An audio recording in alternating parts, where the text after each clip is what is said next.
Okay, folks, I want to show you in this video how to get into our school website and edit your page yourself. So the first thing you need to do is you need to go into your school district email, and I have invited you by sending you this email from weebly.com. Click on it and click down here to get started. And when you log in, either make a new account or make sure you log in with an account with your school district email. So it's logged me in automatically, but if I log out, I'll show you, see if I can show you how it works. So you can hit the sign up button. Make sure that whatever you do, you use your school district email that I sent the invitation to create your account, because otherwise your editing privileges will not work. So this is the one I sent it to for myself. So I log in, and then it shows me something called my dashboard. And on my dashboard, yours might look a little different than this, but on my dashboard, up comes James Bay Community School. And then I can click here to start editing the site. So I click on Edit Site. Now I've locked it down so that people can only edit the pages that belong to them. So you'll see it says choose a page to edit, and a whole bunch of them are not available to you. But the one that is available to myself for the purposes of this video is library. So I can click on that, and then it'll show me my web page for James Bay Community School Library. So when you're adding things to your page, I suggest you add new things at the top of the page and let older things go toward the bottom of the page. So I already have a little bit of content here, but I'll just show you how I actually came up with that content. So let me erase it for now. So here's one of the things I want to show you. The first and most basic thing that you need to know is that all of the tools for building your website are on the left-hand side of the screen here, and some of them you'll use and some of them you'll completely ignore, and that's absolutely fine. There's some basic ones that everybody will probably end up using. The first is a title. So it's just something with a bit of a bigger font to let kids know about a category that you want to talk about. So maybe I'll say, welcome to James Bay Community School Library. And then I will, and because it's a title, I'm not going to continue to write in that big font. So then I'm going to take text and I'm going to drag over a text box. Now this text box will grow as big as I need it to be while I'm writing. I'm just going to paste in what I had here before. And you can see that you can fill it up and it will get bigger and bigger as you write. Now, there are a few different features in here. You can bold things, you can italicize things, you can underline things. This changes the size of your font, pushing plus or minus. You could change the color of your font. You can add a link. So let's say School District 61's elementary library website. Let's say I wanted to add a link for that. Then I would find out what the link is, which is remembered by my computer. I would copy that link by either right-clicking and clicking copy or going Control-C. And then back in Weebly, when I hit this Create Link button, I can click in Website, and here it is. It also tells me that for my students, it will open that in a new window. If I want it to open in the same window, I would leave that, but I like it that way because it doesn't take them away from my website at the same time. And then there it is. This is actually now linked so that if people clicked on it, it would take them to the eLibrary website.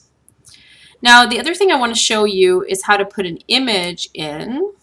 So you drag over image, and then it asks you to upload it from your computer. Now, I just realized I don't have the image I want, so I'm going to go back to the eLibrary website, and I'm going to steal the image that I want by right-clicking on it, going Save Image As, and saving it. This is my desktop. I'm going to save it to my desktop so that I can use it in the website.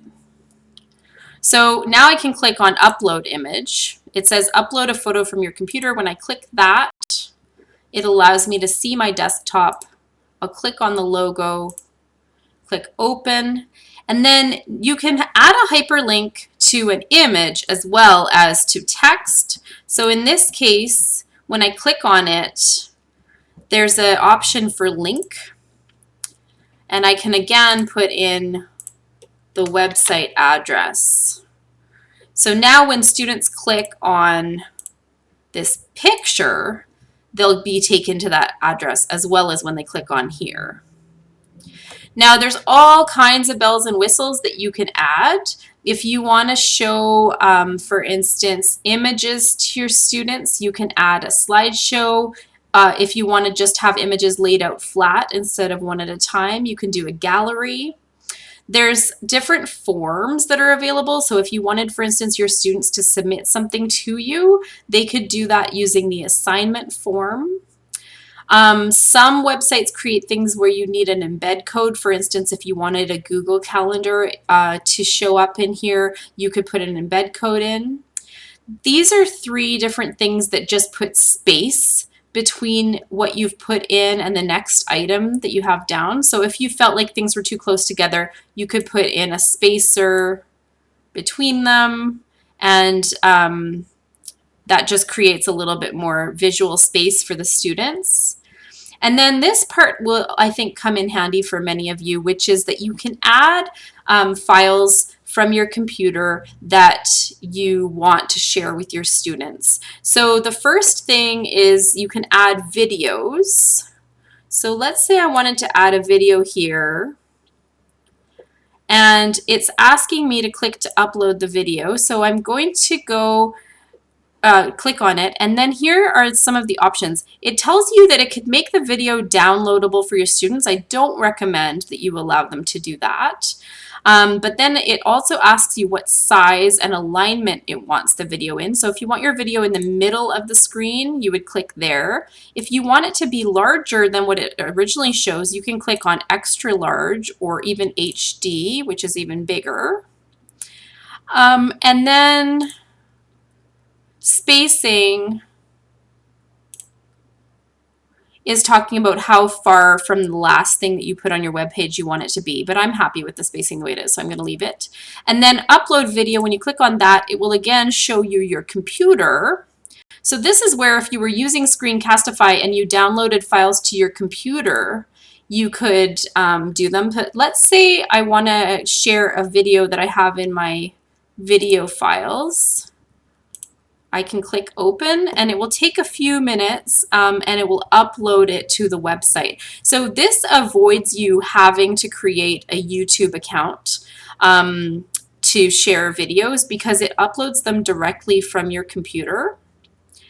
And but it does allow you to use YouTube files as well. So if you changed your approach, and instead of uploading files straight from your computer, you wanted to put in YouTube files, then you can slide the YouTube over, and instead of asking you to upload a video, it will ask you, when you click on it, it will ask you to put in the address of the YouTube video that you want to share. So if you have created your own account and put videos of yourself on there, you can share those links there.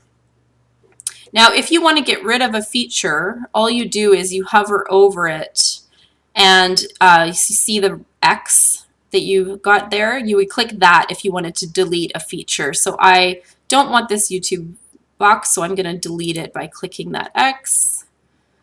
All right, now here is my video. I can hit play if I want to preview it, but that's available now to all of my students to watch on the website. Another thing that's super useful is there's something called a Scripty document. Now what that'll do is it'll embed a document in the website that you have created.